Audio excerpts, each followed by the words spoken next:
जय हिंद दोस्तों। कैसे हो आप लोग? आई होप आप सभी लोग अच्छे ही होंगे। मैं Narendra Sharma sure city Gurukul defence academy में आपका स्वागत करता हूं। गौरव सर के गाइडेंस में हम लोगों ने एनडीए का ऑनलाइन और ऑफलाइन बैच लॉन्च किया है, जिसमें कि मैं आप लोगों को केमिस्ट्री टीच कर रहा हूं। लास्ट क्लासेस में हम लोगों ने बात की थी क्वेश्चंस प्रैक्टिस की, जिसमें हम लोगों ने जितना भी बेसिक केमिस्ट्री में पढ़ा था उससे रिलेटेड क्वेश्चंस की प्रैक्टिस की थी।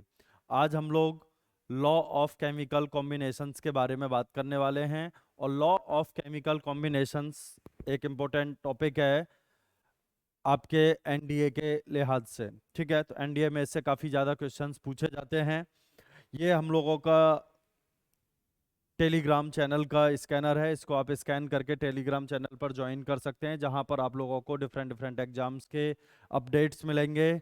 और साथ में आप लोगों को एनडीए के, एसएससी के, इन सारे एग्जाम से रिलेटेड पीडीएफ वगैरह और गाइडेंस वगैरह के बारे में भी बताया जाएगा। ठीक है, चलिए। देखिए, लॉ ऑफ केमिकल कॉम्बिनेशंस की यहाँ पर जो बात हो रही है, इसमें हम लोग बात करने वाले हैं, इसमें हम लोग बात करने वाले हैं कौन से लॉज आप लोगों के होते हैं। ठीक है, जैसे कि यहाँ पर आप लोग देख रहे हो, पहला आप लोगों का है, नाम लिख लेते हैं पहले, law of conservation of mass. Law of conservation of mass की बात कर रहे हैं। सेकंड वन आप लोगों का कौन सा होगा यहाँ पर? Law of conservation of mass की बात कर रहा है। लॉ ऑफ कंजर्वेशन ऑफ मास के बाद सेकंड वन आप लोगों का कौन सा होगा? Law of definite proportion. Law of definite proportion को हम लोग फिक्स्ड कंपोजिशन भी बोलते हैं, बात एक ही है दोनों की। Third one, law of multiple proportion। And fourth one, law of, ये मल्टीपल प्रोपोर्शन हो गया, definite proportion, conservation of mass, law of reciprocal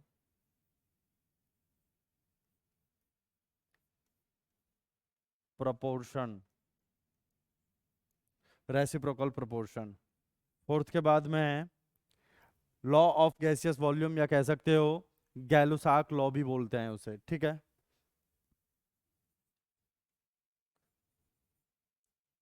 गैलुसाक law of combination of volume, या वॉल्यूम कॉम्बिनेशन भी बोल सकते हो। ठीक है, ये आप लोगों के लॉज हैं जो जनरली एग्जाम्स में पूछे जाते हैं। ठीक है, चलिए। तो यहाँ पर हम लोग सबसे पहले बात करेंगे law of conservation of mass की। Law of conservation of mass जो था, ये आपका लवाइजर ने प्रपोज किया था और लैंडलॉर्ड ने इस पर आगे काम किया था। ठीक है, तो यहाँ पर आप लोग लिख सकते हो इसके बारे में कि law of conservation of mass जो है, इसके बारे में, it is proposed bye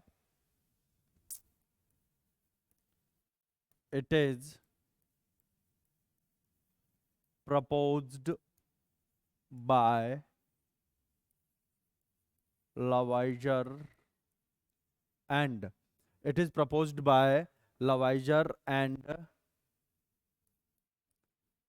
proved by,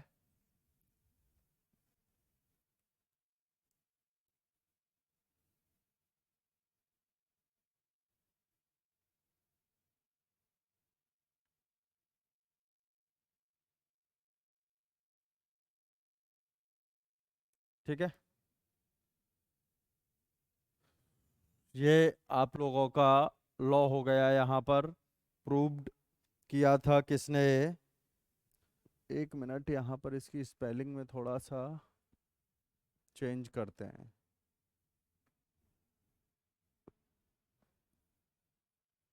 ठीक है, लवाइजर और लैंडलॉर्ड की वजह से ये रूल या कह सकते हो लॉ आप लोगों के सामने आया। ठीक है, अब नेक्स्ट बात यहाँ पर करते हैं, लॉ ऑफ कंजर्वेशन ऑफ मास में यहाँ पर ये कहता है कि कोई भी जो केमिकल रिएक्शन आपकी होती है उसमें ना तो मास को क्रिएट किया जा सकता है ना ही डिस्ट्रॉय किया जा सकता है। तो यहाँ पर हम लोग क्या लिखेंगे, मास can not be created, mass cannot be created and cannot be destroyed in a chemical reaction and physical reaction as well as physical reaction. किसी केमिकल रिएक्शन के अंदर या फिजिकल रिएक्शन के अंदर मास को ना तो क्रिएट किया जा सकता है ना ही डिस्ट्रॉय किया जा सकता है। वो कैसा रहता है, मास आपका कंजर्व रहता है। यानी कि आप लोग कह सकते हो मास ऑफ रिएक्टेंट जितना आप लोग लेते हो, मास ऑफ रिएक्टेंट जितना आप लोग लेके चलते हो,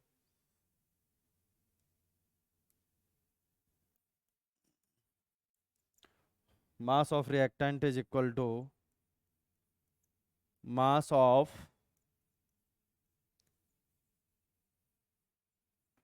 प्रोडक्ट। ठीक है, mass of reactant is equal to क्या हो जाएगा आपका, मास ऑफ प्रोडक्ट हो जाएगा। यहाँ पर आप लोगों का जो रिएक्टेंट का मास है वो प्रोडक्ट के बराबर होगा। यानी कि ये रिएक्टेंट का मास इनिशियली टेकन है और ये मास ऑफ प्रोडक्ट आफ्टर फॉर्मेशन।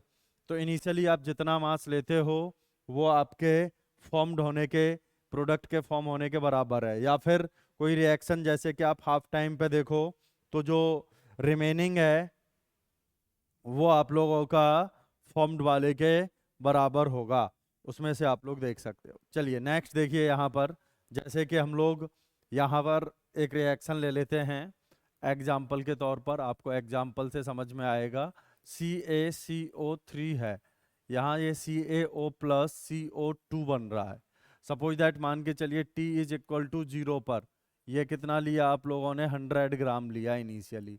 तो T इज इक्वल टू 0 का मतलब क्या हो रहा है, यहाँ पर रिएक्शन अभी स्टार्ट भी नहीं हुई है। ठीक है, T इज इक्वल टू 0 का मतलब क्या है कि रिएक्शन अभी आप लोगों की स्टार्ट भी नहीं हुई है। तो ये 100 ग्राम है, ये 0 है और ये 0 है। अब यहाँ देखिए T is equal to T dash पर 100 माइनस 100 मतलब फाइनल रिएक्शन हो चुकी है। तो ये आप लोगों का कितना बनेगा यहाँ पर 56 ग्राम और ये कितना बनेगा यहाँ पर 44 ग्राम। CO2 कितना बनेगा 44 ग्राम। ठीक है, अब यहाँ देखिए mass of reactant initially taken कितना है, mass of reactant is equal to mass of, total mass of product formed, और ये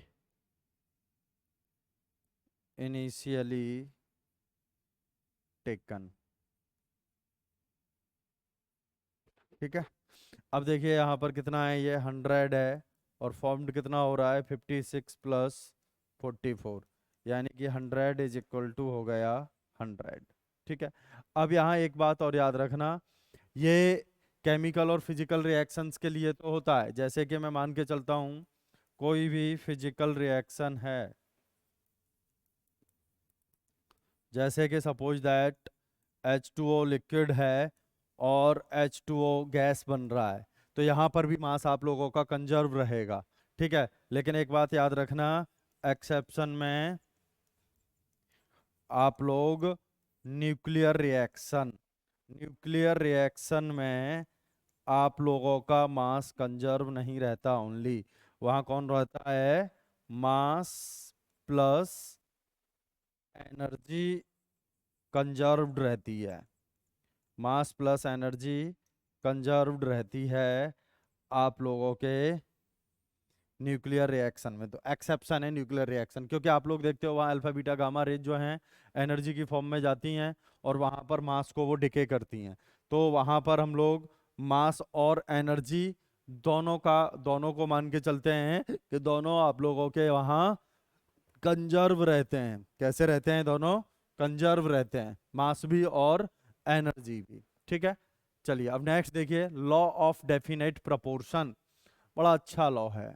ठीक है, लॉ ऑफ डेफिनेट प्रोपोर्शन जो है ये आप लोगों का प्राउस्ट ने दिया था, जोसेफ प्राउस्ट ने दिया था 1799 में।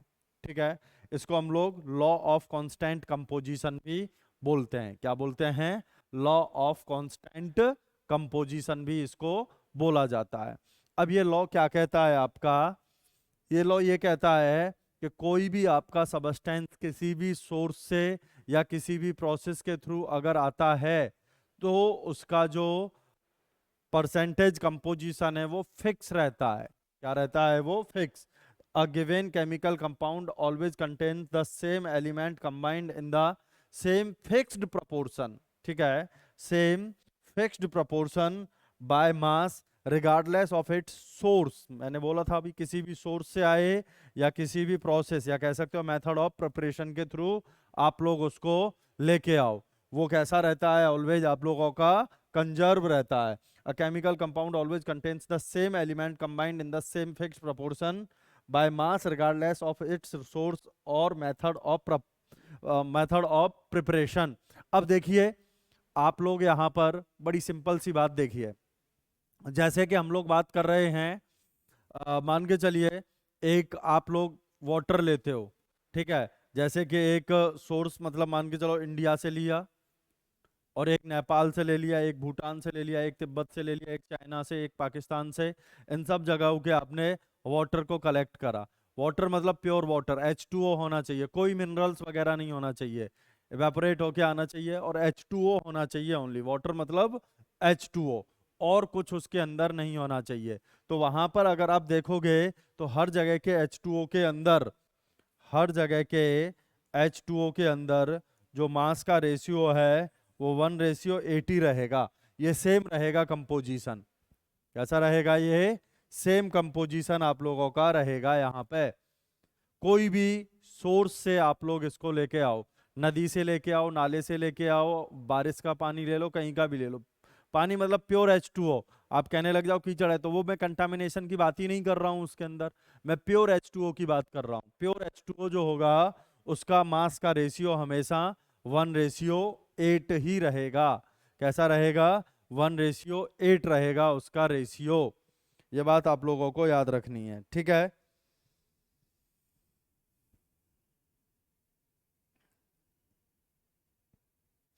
चलिए तो H2O यहाँ पर 1:80 रहेगा, चाहे सोर्स कुछ भी हो।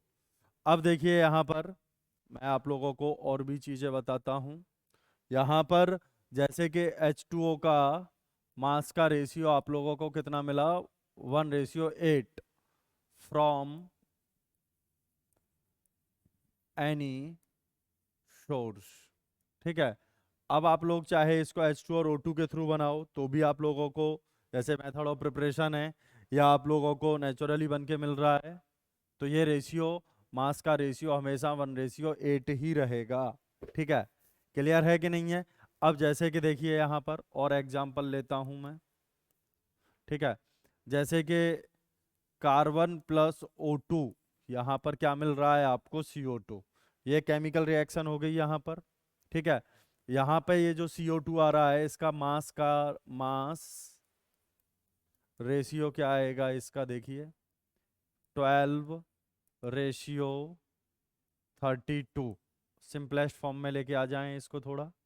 ठीक है, सिंपलेस्ट फॉर्म में कितना आ जाएगा, 3:8। ये मास रेशियो आ गया यहाँ पे इसका 3:8। अब देखिए यहाँ पर CH4 ले लेता हूँ मैं, मीथेन, और इसको ऑक्सीजन की प्रेजेंस में यहाँ पर रिएक्ट करा रहा हूँ, तो यहाँ CO2 प्लस H2O ये आप लोगों को मिल रहा है। ठीक है, तो यहाँ पे भी अगर आप CO2 देखोगे तो इस CO2 का भी जो मास का रेशियो आएगा वो भी कितना आएगा, 3:8 ही आएगा। CO2 का जो रेशियो आएगा वो क्या आएगा, 3:8 ही आएगा। ठीक है, तो यहाँ पर सोर्स जैसे कि मैंने कोल को बर्न किया, और यहाँ पर कोल या ग्रेफाइट मान लो, और यहाँ पर मैंने किसको बर्न किया, CH4 को बर्न किया। तो यहाँ पर CH4 को बर्न करने के बाद भी CO2 मिल रहा है, उस CO2 का भी 3:8 ही है। और यहाँ से जो मिल रहा है, तो मेथड ऑफ प्रिपरेशन यहाँ पर CO2 का चेंज हुआ, लेकिन मास का जो रेशियो है वो फिक्स है। ठीक है, तो यहाँ पर ऐसे H2O के बारे में भी हमने बात की, एनी सोर्स, किसी भी सोर्स से, नदी से, नाले से, बारिश से, समुद्र से, कहीं से भी प्योर H2O अगर लेके आओगे, तो प्योर H2O अगर लेके आओगे तो उसका रेशियो 1:8 ही रहेगा। कैसा रहेगा, 1:8 ही रहेगा। यहाँ तक क्लियर है आप लोगों का, क्लियर है कि नहीं है? यहाँ तक आई होप कोई दिक्कत नहीं होनी चाहिए। इसका एक्सेप्शन क्या हो सकता है, बिल्कुल हो सकता है भाई, आइसोटोप्स।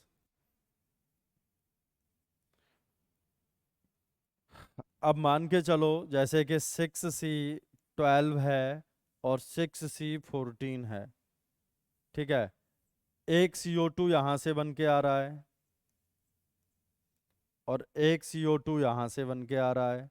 यहाँ वाला जो CO2 रहेगा, यहाँ वाला जो CO2 रहेगा, ये 6C12 वाला, तो इसका रेशियो रहेगा 3:8।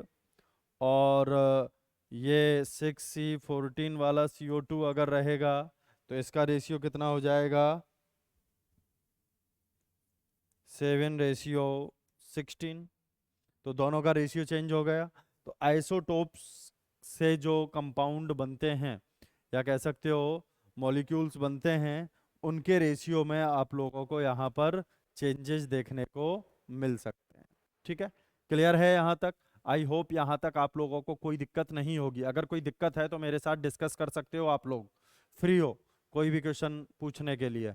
अब नेक्स्ट है लॉ ऑफ मल्टीपल प्रपोर्शन।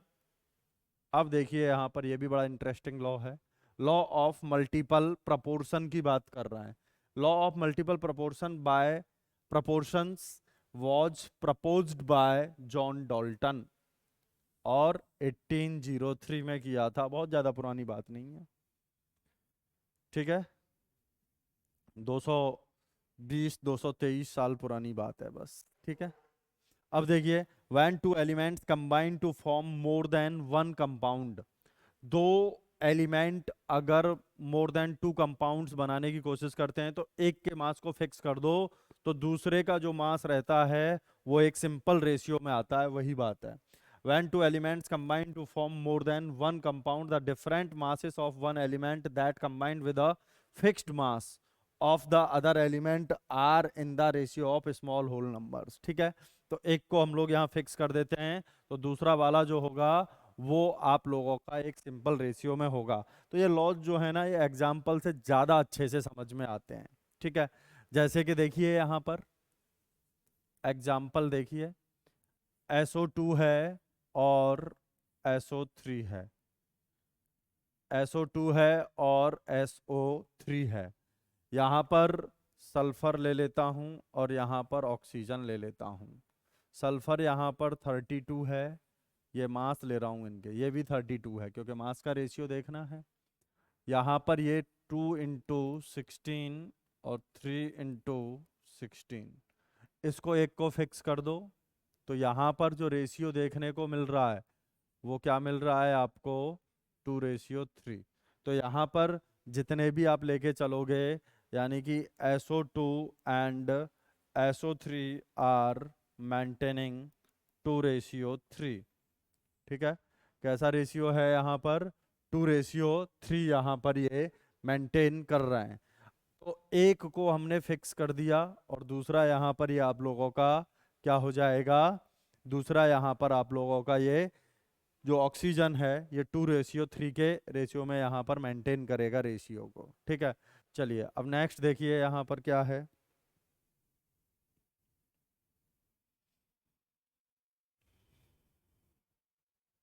चलिए देखिए यहाँ पर एग्जाम्पल लेते हैं एक और। N2O, NO, N2O3, N2O4, N2O5। ठीक है, अब यहाँ देखते चलना है आप लोगों को। यहाँ पर नाइट्रोजन लिख लेना है, फिक्स करने के लिए सेम होना चाहिए। ये 28 है, ये 14 है, ये 28 है, ये भी 28 है और ये भी 28 है। ठीक है, और जो मल्टीप्लाई एक में करोगे वो दोनों में होगा। यहाँ ऑक्सीजन कितना है, यहाँ 16 है, यहाँ भी 16 है, यहाँ पर 48, 64 और 80।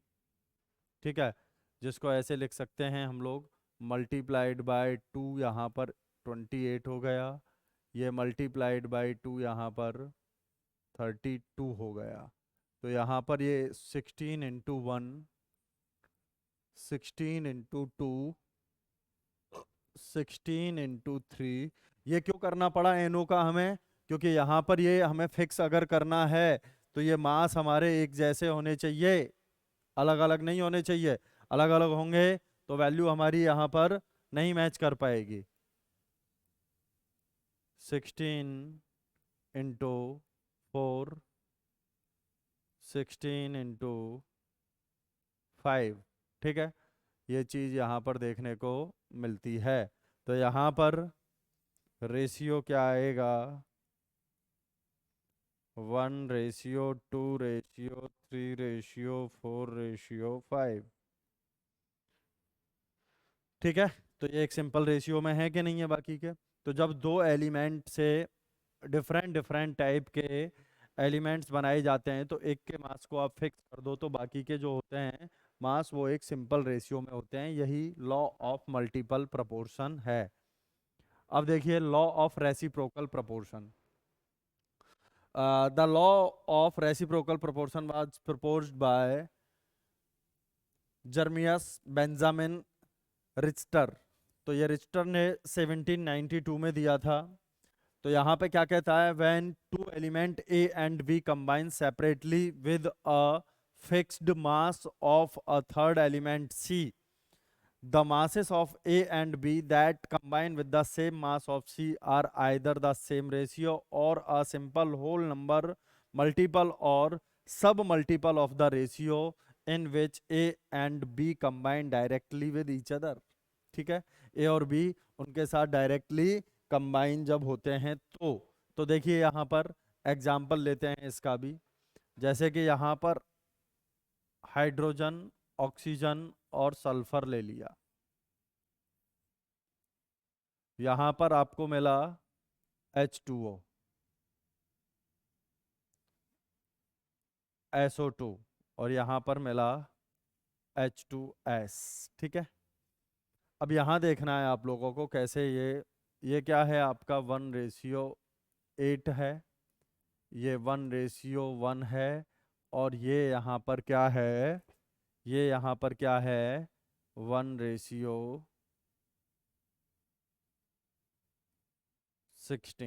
1:16। तो यहाँ देखिए आप हाइड्रोजन और ऑक्सीजन की अगर यहाँ पर बात करते हो तो ऑक्सीजन यहाँ पर 1:8 में है और यहाँ पर सल्फर की बात करें तो ये 1 इसके साथ में 1:16 है। और यहाँ पर अगर बात करें हाइड्रोजन की तो ये 1:1 में है। तो यहाँ पर अगर देखा जाए तो रेसिप्रोकल प्रोपोर्शन में ये जो कंबाइंड जब आप लोगों ने किए हैं यहाँ पर तो ये आपस में किस तरीके से हैं, एक रेसिप्रोकल प्रोपोर्शन यहाँ पर बना रहे हैं। ठीक है, तो ये चीज यहाँ हम लोगों को देखने को मिलती है। ठीक है, चलिए, गैलुसाक्स लॉ ऑफ कंबाइनिंग वॉल्यूम्स, ठीक है।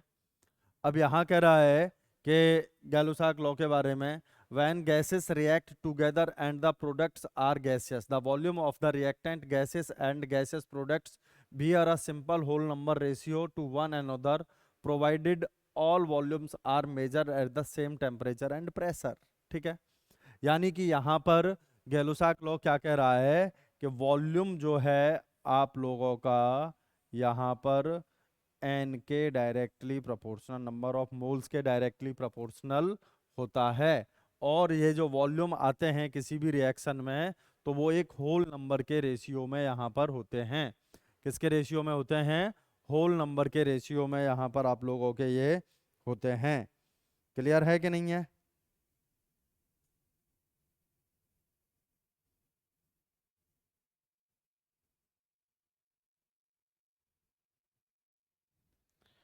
चलिए, तो बड़ा सिंपल है, एग्जाम्पल ले लेते हैं यहाँ पर। एग्जाम्पल ले लेते हैं यहाँ पर, एक मिनट। देखिए, यहाँ पर क्या है आपका N2 प्लस H2, जो कि क्या बना रहा है यहाँ पर?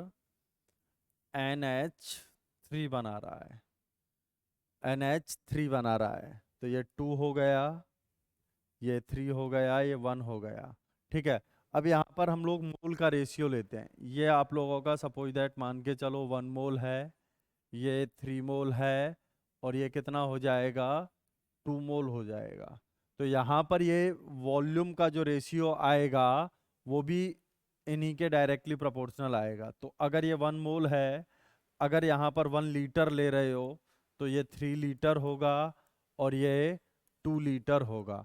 अगर सपोज दैट मान के चलो कि नहीं भैया, हम ये 1 लीटर नहीं ले रहे हैं, हम तो कुछ और लेंगे, ठीक है। तो कुछ और लेंगे तो यहाँ पर ये क्या हो जाएगा? 1 लीटर के बाद अगर यहाँ पर ये 2 लीटर लोगे तो ये कितना हो जाएगा? 6 लीटर, और ये 4 लीटर हो जाएगा। इस तरीके से आप लोगों को यहाँ पर ये देखने को मिलेगा, ठीक है। तो ये चीज़ें यहाँ पर आप लोगों को देखने को मिल जाएंगी इसी तरीके से। क्लियर हो रहा है कि नहीं हो रहा है? हाँ या ना? ठीक है। तो ये चीज़ें आप लोगों को यहाँ देखने को मिली। अब देखो, एनडीए के अंदर क्या कहता है वो, कि केवल लॉज के बारे में पूछेगा, वो क्वेश्चंस वगैरह के बारे में, वहाँ पर न्यूमेरिकल्स वगैरह के बारे में ज़्यादा नहीं पूछेगा। तो लॉ वगैरह आप लोगों को बड़े अच्छे से यहाँ पर रेडी होने चाहिए। अच्छा, अभी एक बच्चा का कहना है कि सर 1 लीटर की बजाय मैं तो यहाँ पर 2 लीटर की बजाय 3 लीटर लेता हूँ। तो भाई ले लो, 3 लीटर है तो ये कितना हो जाएगा? यहाँ पर 9 लीटर हो जाएगा। और ये कितना हो जाएगा यहाँ पर? ये कितना हो जाएगा? 6 लीटर हो जाएगा। तो भी तो भैया सिंपल रेशियो यहाँ पर देखोगे तो ये रेशियो तो वही मेंटेन हो रहा है, 1:3:2, ठीक है। 1:3:2 ही मेंटेन हो रहा है कि नहीं हो रहा है? क्लियर है? आप लोगों को ये लॉज वगैरह और ज़्यादा अच्छे से समझ में आएंगे जब आप स्टेक्योमेट्री वगैरह के बारे में पढ़ लोगे। अब हम लोग यहाँ पर बहुत सारी बेसिक बातें और बेसिक चीज़ें पढ़ चुके हैं, ठीक है। तो इसके बाद आप लोगों को पहले थोड़ा सा हम लोग बेसिक मोल कॉन्सेप्ट के बारे में बताएंगे, जहाँ से क्वेश्चंस पूछ लेता है। बेसिक मोल कॉन्सेप्ट के बारे में पढ़ाने के बाद फिर आप लोगों का एटॉमिक स्ट्रक्चर स्टार्ट करेंगे। तो यहाँ पर आज आप लोगों का बेसिक केमिस्ट्री का दाई एंड हो जाता है। ये टॉपिक जितने भी मैंने दिए हैं, इन वीडियोज को ज़्यादा से ज़्यादा देखें और ज़्यादा से ज़्यादा शेयर करें, जिससे कि ज़्यादा से ज़्यादा लोगों को लाभ मिल सके। और जिस टॉपिक में दिक्कत है वो टॉपिक पूछ सकते हो। आप लोगों के लाइव क्लासेस में हम लोग लाइव डाउट सेशन भी लेना स्टार्ट करेंगे, तो वहाँ पर भी आप लोगों की ये प्रॉब्लम्स को दूर किया जा सकता है, ठीक है। चलिए, thank you, all the best, good luck.